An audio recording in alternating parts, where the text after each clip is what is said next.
Have you ever wanted to update your home but didn't want the commitment of traditional wallpaper?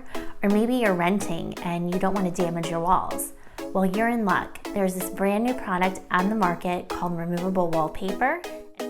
In this video, I'm going to show you how to take an ordinary room and turn it into something fabulous.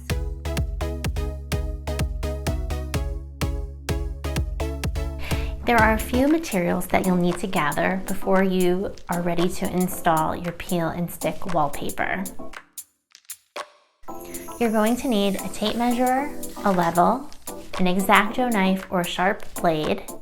One thing that I found worked really well instead of a credit card like my instructions suggested was a shower squeegee. This worked perfectly, it had a nice handle on it, and it was easy to smooth out the bubbles. You're going to want a friend. In this case, I've enlisted Ariel, my design assistant, to help with this project. Last but not least, you'll need your wallpaper. I've included some links below to the wallpaper that I used for my project.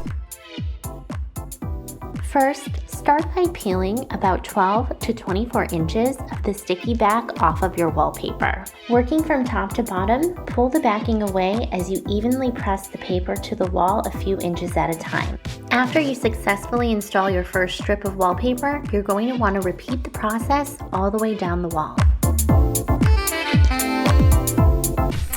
Here are some tips that I have.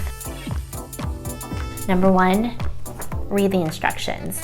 Your wallpaper will come with hanging instructions, and I highly encourage you to read them. Also, another tip is to use some painter's blue tape. Tip number 3 is don't get frustrated. It's definitely a little frustrating, especially if this is the first time that you're attempting this.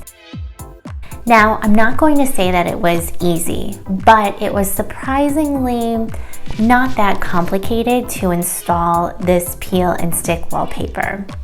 Please comment below. I would love to know if this is a trend that you are thinking about doing for yourself. If you have any questions on this, please reach out to me. Comment below and I will be sure to get back to you. Also, make sure you subscribe and hit the little bell so that you can get notified every time I post a video. Thanks for watching.